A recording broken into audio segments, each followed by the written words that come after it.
Anong kailangan ni Skylar? Wala. Wala din. Akyat lang.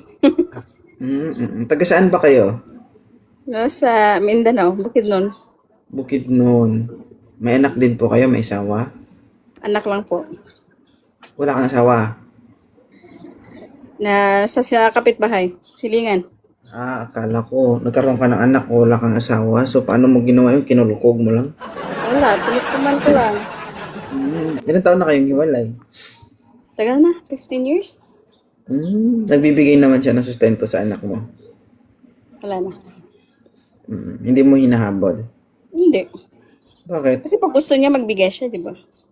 Hindi, whether he like it or not. Diba?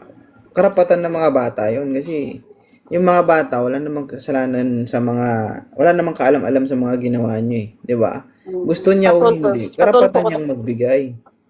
Oo. Kaya ko naman. Hindi mo siya kailangan ipatulpo. Tulpo is not proper jurisdiction o hindi siya proper forum para sa ganyang mga ano. No? Pwede ka pong mag-file ng formal complaint. Meron po tayong tamang proseso.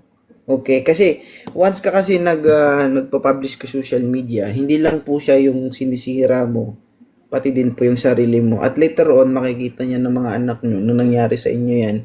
Hindi siya maganda hindi maganda yung dating pagdating sa mga anak nyo kapag nakita later on, 'di ba? So, kung gusto mo magreklamo, gusto mo talaga ma-claim yung para sa mga anak mo, meron tayong proper procedure, no? Pwede tayong mag-file ng complaint para makuha mo yung para sa mga anak mo. File ka ng BAUSI 9262. So, meron tayong mga women's desk sa ating mga police station. Pwede tayong lumapit doon. And pwede tayong lumapit also sa ating mga DSWD. I-file mo lang yung complaint mo with supporting documents.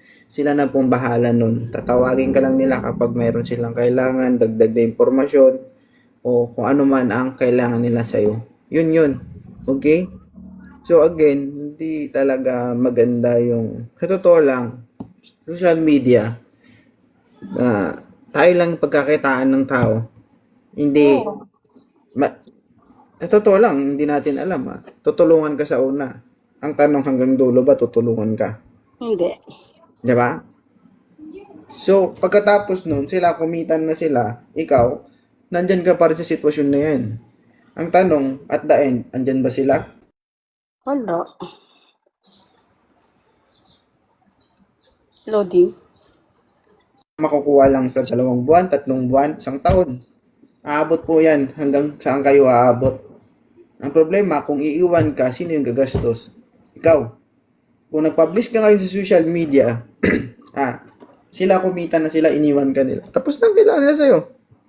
Napahiya ka, napahiya yung asawa mo, mapapahiya din kayo pagdating na panahon pag nakita yan ng mga anak nyo.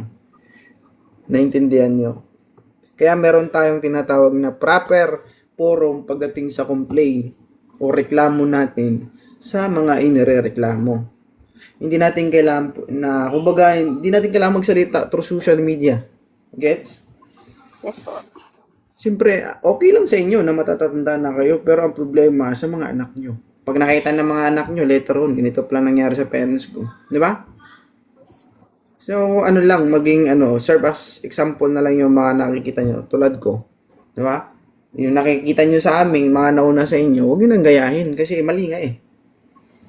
Tama? Bakit napunta na sa barangay? Hindi, sa totoo lang, tama. Hindi, yan, kumbaga, lang. Kasi nasabi mo kasi na na tulpo. Hindi siya maganda. Hindi. Nakita ko lang sa comment, hindi ako magpatulpo. Tapos yung sa mga bata, karapatan ng mga bata na i-claim yung para sa kanila kahit wala na kayo.